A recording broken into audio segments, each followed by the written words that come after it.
Yes, Okay, sir. very good. Okay, very good. So today we are going to discuss one more topic from grammar, that is figures of speech. You all know that in poetic section, in poetry section, you have to solve this question. In appreciation, you have to write which figures of speech is used in that particular poem. You have to write one expression, example of that expression.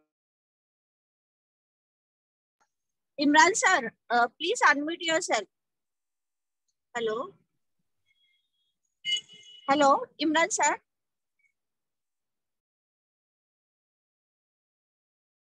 That hello. Hello, sir. You can start. Ah, okay. Am I audible now? Yes. Okay. So today we are going to see an important topic on figures of speech. Figures of speech are very important in poetry section. You all know that. In appreciation, you have to solve question and you have to write mention examples, write names of figures of speech. You have to explain any one line here which is used in the poem. Okay. And as a literary aspect also, you should learn figures of speech. It is important for that. Now, first of all, we'll start from what is a figure of speech? What do you mean by a figure of speech? If you can see my screen, then see, you can see the definition here. A figure of speech, it may be said to be a rich dress to cloth an idea in. It means that a figure of speech, it means a departure from the plain or simple way of stating an idea in order to make it more effective and elegant. In simple way, in simple language, you can say that when poet, he uses some decorative language to make the poetry decorative, to make the line important, to make the line decorative, you can say that a figure of speech is used in that line. In Marathi and Hindi, we call figures of speech as alankar, and the dictionary meaning is jewelry. Dictionary meaning is jewelry. What is, why do we use jewelry? We use jewelry to decorate ourselves, to look beautiful. In the same way, the poet, he uses these figures, alankar, jewelry, to make the poetry beautiful. To make the poetry beautiful. And to make the poetry beautiful, he uses some techniques, different techniques. For example, rhyming scheme, rhyming words, or some other important techniques. And these techniques, in grammatical language, they are called as figures of speech. In grammatical language, these techniques which are used to make the poetry effective, to make the poetry decorative, they are called as figures of speech. So, a figure of speech, it is a departure, means it is uh, going away from the simple language, and to make it more effective, we use some decorative words, figurative words.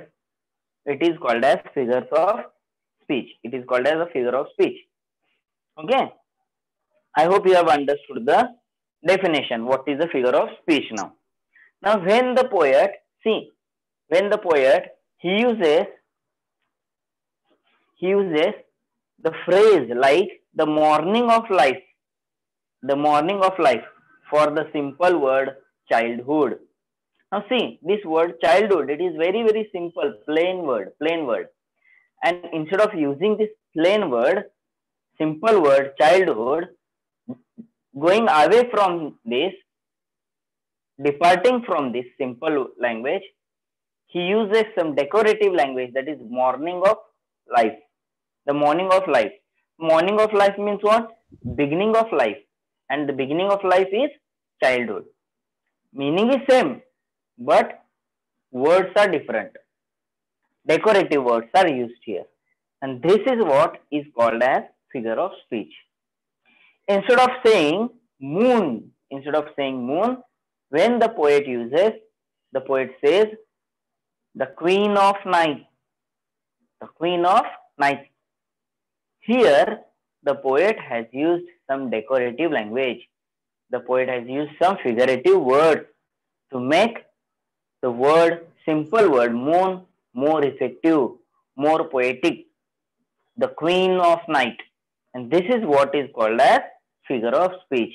So when the poet he uses some figurative, decorative words to make the poetry effective instead of simple, plain language, it is called as figures of speech. If you can see the difference between prose and poetry, the prose is written in plain, line to line, paragraph format, okay, from one end to other end. So it looks very simple, common, but poetry you can see stanzas are made, rhyming schemes are made, rhyming words are made. So this is some techniques to make the poetry effective. And this figure of speech, it is also one technique to make the poetry effective. In grammatical language, it is called as figure of speech. Now, One minute, sir. Aparna Mishra, please close your video. Aparna Mishra, सब बच्चे अपना video close करेंगे. Aparna Mishra, otherwise we will remove from this meeting. Keep your videos off. Students are requested to keep your videos off. Kalpana Miss. Hello, Kalpana Miss. Yes, ma'am. Videos जे છે दिसतात त्यांना remove करा. Okay. Okay, sir, you can continue. Okay, thank you. Sorry for the interruption. Now, after the definition, I'll tell you the examples. Okay. Now, these figures of speech, which I told you now, they are classified under some different categories. They are divided under some different categories. For example, figures based on similarity, figures based on contrast, oppositeness, difference, figures based on sound, figures based on association, figures based on imagination, figures based on grammatical construction. So these are some of the main classifications of these figures of speech. Figures based on similarity, contrast, imagination, sound, or grammatical construction. Then, now we'll see the examples of figures of speech. First of all, we have seen the definition, then classification of figures of speech, and now we'll see examples one by one. First of all, we'll see figures based on similarity. Means commonness. What is similarity? Similarity means same thing. What is the common thing? Same thing. Based on this category, there are two main figures of speech. First one is simile, second one is metaphor. First one is simile, second one is metaphor. Simile. What do you mean by simile? What is a simile? A simile means similarity between two different things. It means that two things should be different from one another, but there should be one similarity between those two different things. And if there is one similarity between two different things, we can say that the example which is used is of simile. A simile clearly states, the similarity states means shows the similarity existing between two different things in kind, means which are different in all the way. The things which is compared, it must be the two things which should be compared, they should be different. The similarity which is compared, it should be compared between two things, and the similarity it should be expressed clearly. These are three important clause for simile. Two things should be different. There should be one common thing in that, and at least two things should be there for comparison. Okay. Now, for example, see. For example, the words like, as, so, such, like, similarly are used for comparison. You know, when you compare two things, he is like him, he is like him.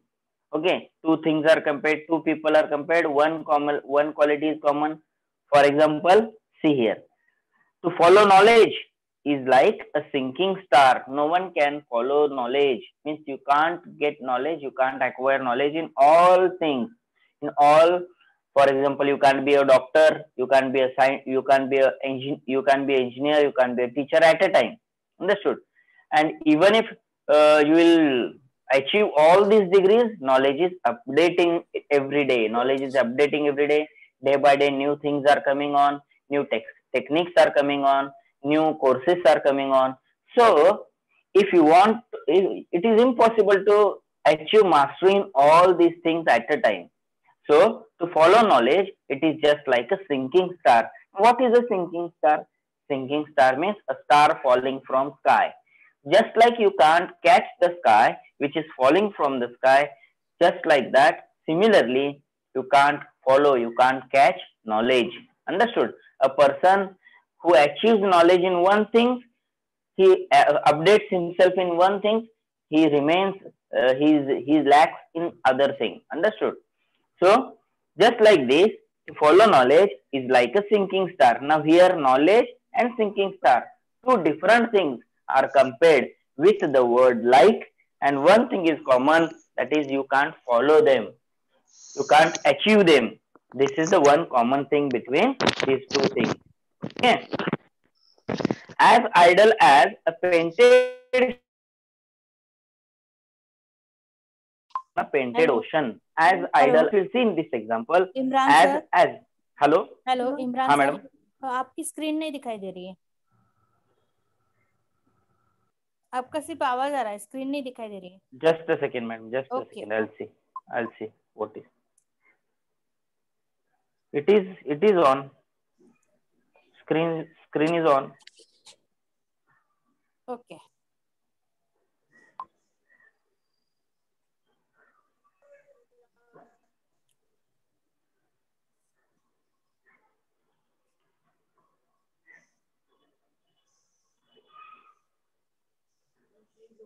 Yeah. Okay, see Yeah, here, now. can you see?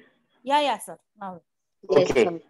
So if you see this example which I was talking about was as idle as a painted ship upon a painted ocean. Now if you see here, two things are compared with the word as. Comparison is done with the words as idle as. Idle means what? Unmoving, stable. Unmoving, stable. Now if you see here, two things are compared. Which two things are compared? Ship and ocean. Ship and ocean. Actually, it is comparison of a painting. A painted ship upon a painted ocean. Ship and ocean are compared here, and the similarity between these two things is idleness. That is unmoving, stable. This quality is compared here. As idle as a painted ship upon a painted ocean. So I hope you have understood this figure of speech simile. Just an example, when like, as, or similarly, or so, these words are used in the line, automatically, easily you should find out that it is example of simile, and two things are compared here, and there should be one thing common between these two different things. It is called as simile. Now, second figure of speech based on the similarity is metaphor. Okay. Now, what is a metaphor? it is just like simile. In simile, direct comparison is done, and in metaphor, it is just stated as two things are same, two things are equal, two things are same.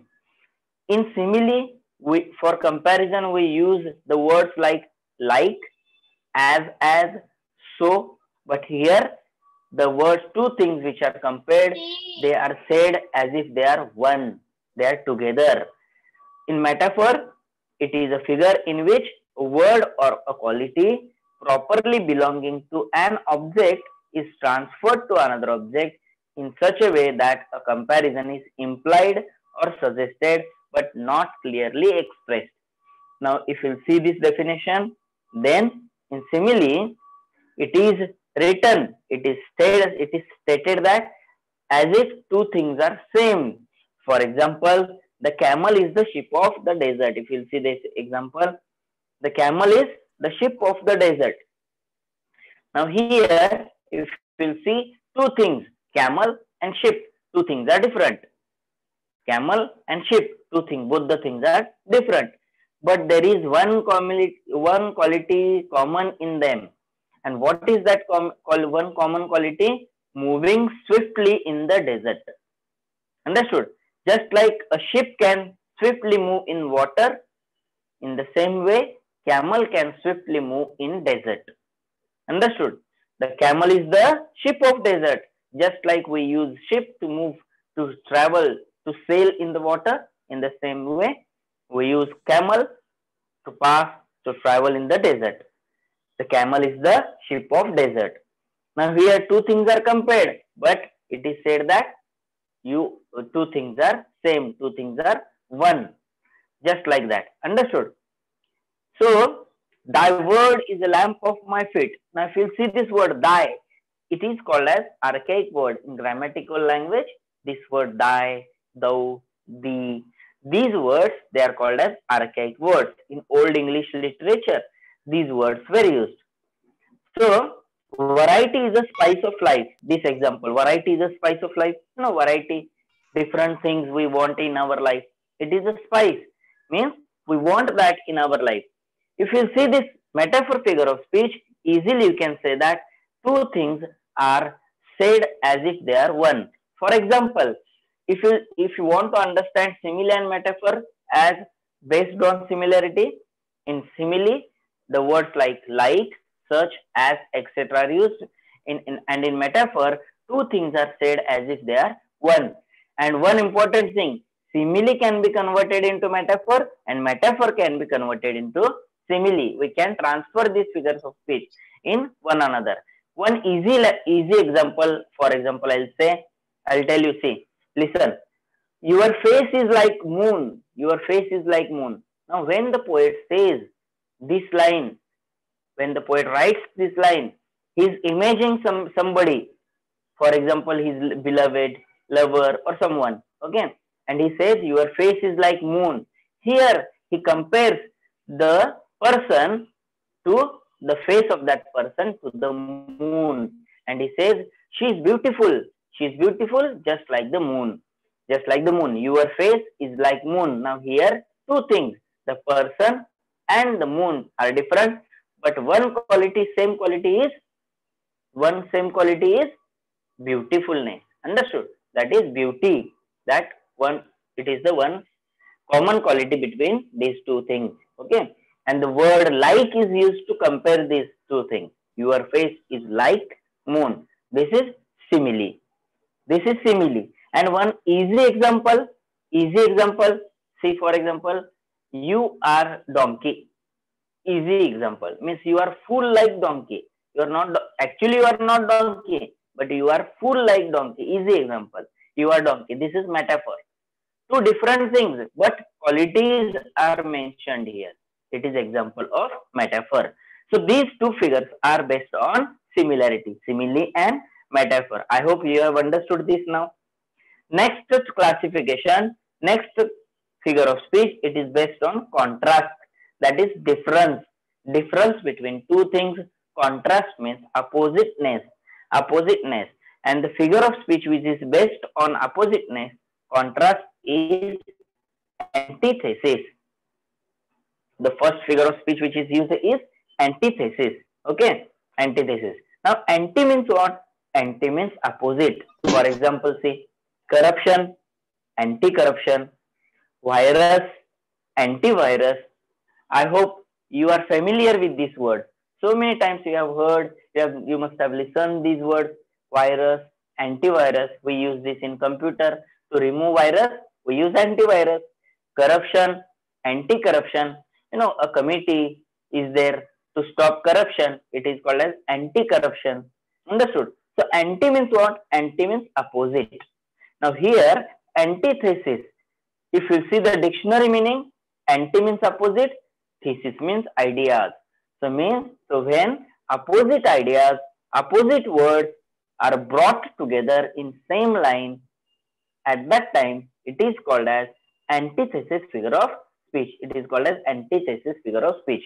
So when a figure of speech, when in this figure of speech, two different things, two opposite things are brought together, contrast is brought together, at least there should be two or more than two things which are compared, and there should be difference between them which is compared directly.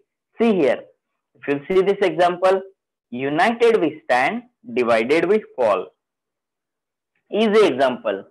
United we stand, divided we fall. Now here two opposite things, united and divided, are taken here. Two opposite ideas are taken here together. United we stand means when we are together, we can face any problem. Understood? We can face any problem in our life. United, to come together. Unity is our strength. Understood? And in India, India is famous for unity in diversity. So, united we stand, divided we fall. Divided means if we are separate, if we are fighting separately, it is possible that we may lose the war. Understood? Divided we fall. To err is human, to forgive is divine. To error means what? To make mistake. It is quality of human being, and to forgive you, it is quality of a human. It is quality of God. Understood? God is forgiving you, and humans are making mistake. To error is human, and to forgive is divine. So here two opposite things, opposite error and forgive. Two opposite things are taken here, compared here. Understood? So this figure of speech, it is called as antithesis. Antithesis means what? In simple language, when opposite ideas, opposite words are brought together, it is called as antithesis. I hope you have understood this. Okay. The next figure of speech which is used here is paradox. One important figure of speech, paradox. Okay. What is a paradox? Paradox is a self-contradictory statement.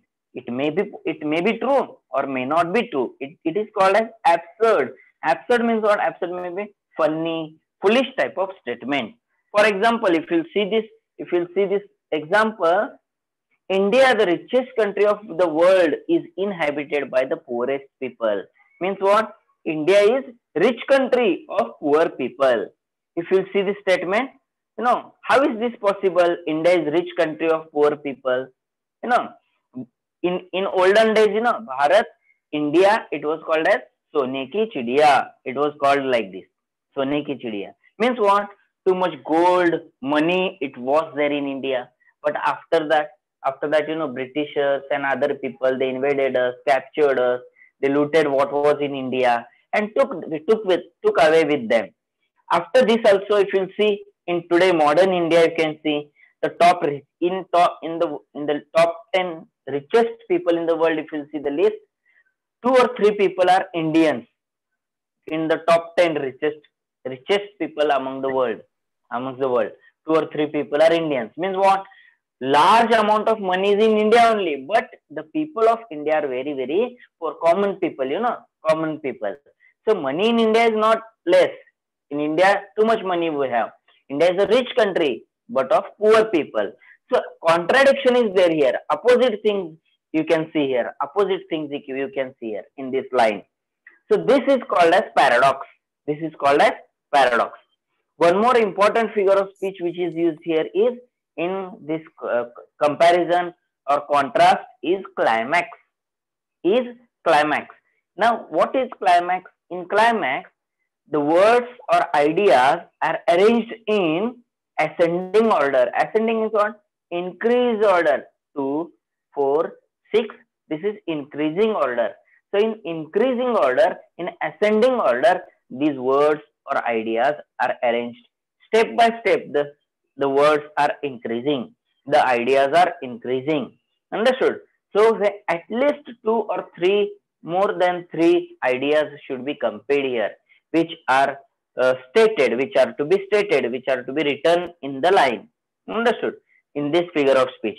So climax, it is a figure of speech in which 2 or more ideas are stated in ascending order, increasing order.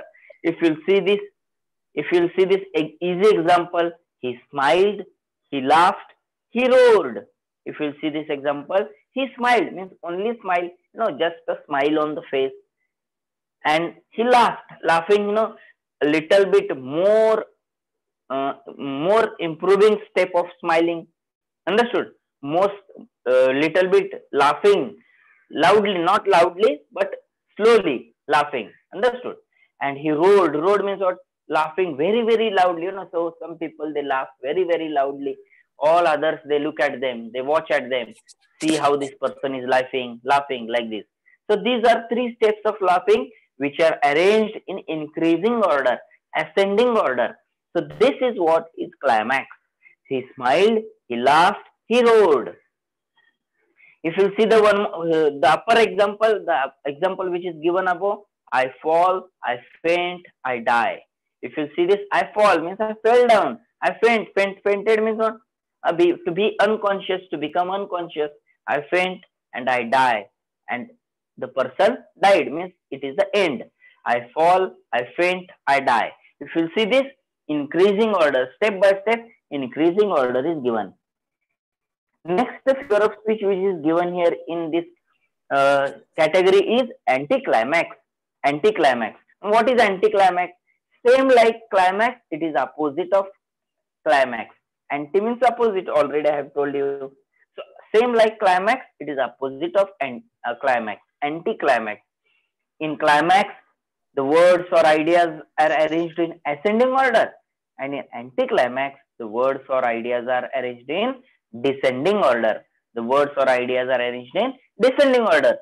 For example, 6, 4, 2, like this, decreasing order, that is descending order. Anti-climax, it is called as anti-climax. See, if you see this example, in the last World War, Smith lost his father, his mother, his life, and he lost his pen. If you see this example, in the last World War, Smith means a person, he lost his father, highest rank, then second, mother, parents. After that, his life, less important, life, and then less important, again less, his pen, which is less important, least important, you can say, least important. So here, if you see, the ideas are arranged in step by step in decreasing order. So this is the figure of speech, anti-climax, and these are the figures which are used in contrast, and antithesis, paradox, climax, and anti-climax, which are given in your syllabus, which you should learn, which are important for you. Okay, the next category, the next figure which is based is on association. Association means what? Similarity means one. Association means commonness. Associated means same thing. Okay, you can say same thing. Now epithet means an adjective. What is transposed epithet? Epithet means adjective, good, bad, these type of adjectives. In last lecture I have taught degrees, and in that lecture I have taught you what is adjective. Okay, so epithet means adjective. So here adjective means adjective shows qualities. You all know that. Adjective shows qualities. So here in this figure of speech, one quality it is transferred to another person. One quality which belongs to one person, it is transferred to other person or other thing. One thing to other thing. The same quality. The one quality, that is epithet, it is transferred from one thing to other thing. It is called as transferred epithet. Transferred epithet. Epithet means adjective. Okay, if you see this example, 3 sleepless nights I passed. 3 sleepless nights I passed. Now actually nights are not sleepless. We are sleepless. Nights are same. If you fall asleep, if you sleep at night, it is normal. If you don't sleep, it is abnormal. So 3 sleepless nights I passed. Now in this example, the adjective of being sleepless, that is not sleeping, it is transferred from person to the night. From that person to the night. Sleepless nights. Actually the person was sleepless. Nights were not sleepless. Nights are same. Understood? So here, but here, being sleepless, this quality, it is transferred from that person to night. It is called as transferred epithet. 3 sleepless nights I passed. Okay? I hope you have understood this figure of speech. It is important and which is used in syllabus also. Transferred epithet means adjective. Quality is transferred from one thing to other thing. Next figure of speech is metonymy. Metonymy. Now what is metonymy? Metonymy means a change in name. Meta means change. Literary, if you see, dictionary meaning of this, a change of name. Meta means change and onama means name. Change in name. For example, in easy words, in simple words, I'll explain you. See, for example, we read Rabindranath. We read Rabindranath or we read Mahatma Gandhi. Now, if when you say this, we read Swami Vivekanand, we read Mahatma Gandhi. Actually, we don't read them. We don't read their face. We don't read them. But we read the books written by these great people. We read thoughts written by Mahatma Gandhi and we try to understand them. We read thoughts written by Swami Vivekanand, Rabindranath Tagore, and we try to understand their thinking. So actually we read their words, their books, but we say, I'm reading Swami, when we say, I'm reading Swami Vivekanand, I'm reading Mahatma Gandhi, actually you are not reading them, but you are reading books, the work written by them. This is called as metonymy. Change in name. Change in name. Instead of the books written by them, we are using their name, Rabindranath. For example, India won the match. India won the match. Now, actually, India won the match means what? India won World Cup. Means what? India means Indian team. Indian team. Not all people of India. We don't go to play there. Our representatives, our team, it goes there to play. And when we say India won the match, it means that our team won the match, but whole country is proud of them. Like this. So this is example of metonymy. I hope you have understood this metonymy. These figures which are based on association, transferred epithet and metonymy. These are the two important figure of speech. Okay. Now next category is figures based on imagination. Figures based on imagination. Imagination, it is I think you know imagination is vague one, vague. You can imagine anything. You can imagine anything. And based on this imagination, the important figure of speech which is used again and again in your syllabus is personification. Personification. What is the personification? The name, from the name only you can understand imagination. That is personification. The figure in this figure of speech, when you give the qualities of living things to the non-living things, it is called as personification.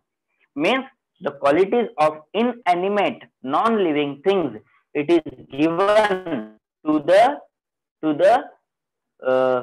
qualities of living things, it is given to the non-living things. It is called as personification. In this figure of speech, human qualities or powers are given to the inanimate, means non-living things. Understood? For example, see, for example, I'll tell you an example, easy example. The room was silent. The classroom was silent. If you say the classroom was silent, if you see this example, actually classroom is non-living. Classroom, wall, class, room, it is non-living. But when students are silent, when students are quiet, at that time you can say the classroom is quiet. The classroom was silent. So here, being silent, being quiet, it is a quality of a human being which is given to the room, which is given to the non-living room. So it is example of personification. It is example of personification. The moving moon went up the sky. Moving moon went up the sky. Now actually the moon, it cannot move. It is non-living. But when we say the moving moon to move, it is quality of a human being. It is quality of a human being. And here the quality of human being, it is given to the moon of moving. So it is example of personification. I hope you have understood this example, personification. In this figure of speech, we give qualities of human being to the non-living things. Okay. The thirsty earth soaks up the rain. The thirsty earth soaks up the rain.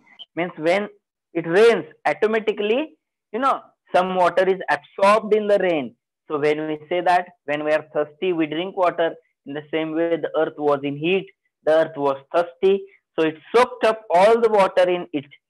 So the thirsty rain, the thirsty earth. Earth, the non-living thing. Non-living thing, it is the human quality. Being thirsty, drinking water is human quality which is given to the earth. Which is given to the earth. So here it is example of personification. Personification. I hope you have understood this. Now next figure of speech which is based on imagination is hyperbole. Hyperbole. You should see the pronunciation also and you should see the spelling also, and only then you can write the correct spellings in your exam. Hyperbole. Hyperbole. Hyperbole. Now the figure of speech hyperbole, in this figure of speech exaggerated statements are used. Exaggeration means, what is actually exaggeration? Exaggeration means, some things are expressed in such a way, actually they are not that much. थोड़ा बड़ा चढ़ाकर हम बहुत ज्यादा उसको बोलते हैं. Understood? Actually they are exaggerated statements. Understood? So actually they are not that much big, or as we say. Understood? But we give more importance to that. Understood? It is called as exaggeration. So exaggerated statements are called as hyperbole. When we give more important to some things which are less important, or what actually it is called as exaggerated statement, and it is called as hyperbole. Hyperbole figure of speech. Understood? For example, see, you can see this example. 10,000 saw I at a glance. In one moment, I saw thousands of people, thousands of crores of people. In one blink of an eye, I saw this. So this is example of hyperbole. Okay. Some important one more important figure of speech, and then I'll stop. Figures based on sound. Figures based on sound. Figures based on sound. In figures based on sound, first figure of speech is alliteration. See the spelling: alliteration. When consonant sound, vowels and consonants, a, I, o, u, these are vowels and remaining are consonants.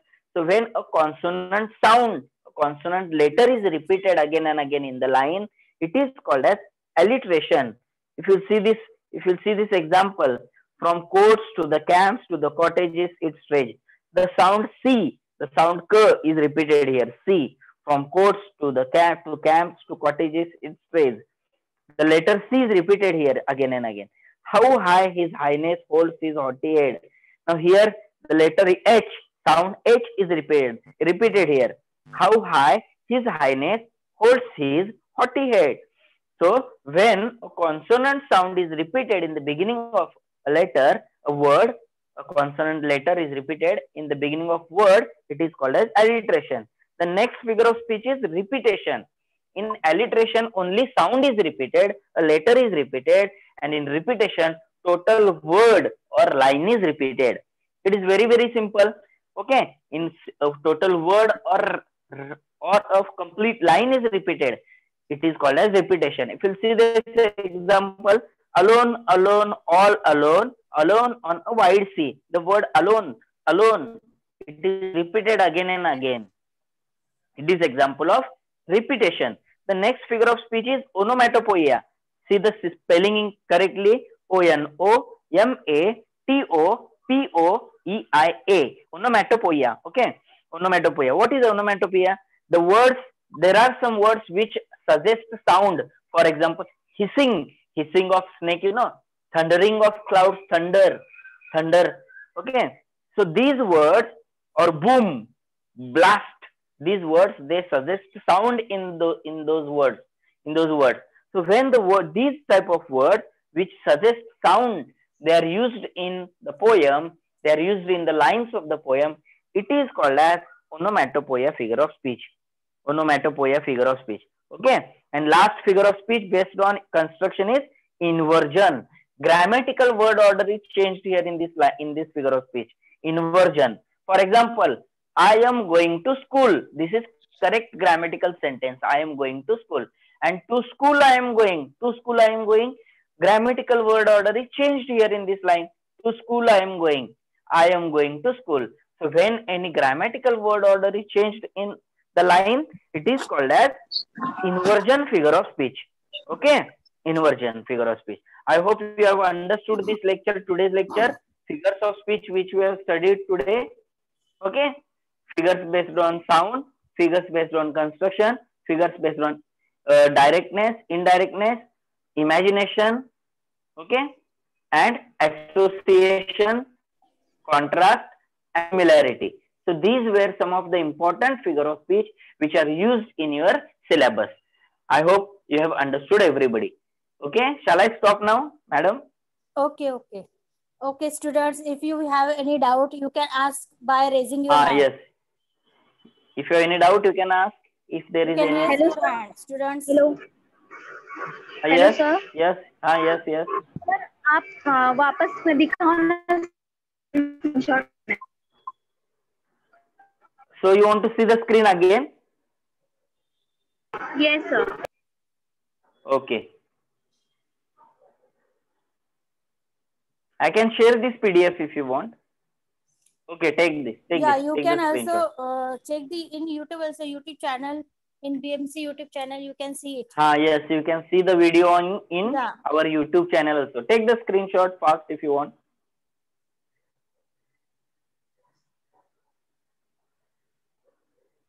Okay, sir. Thank you, sir.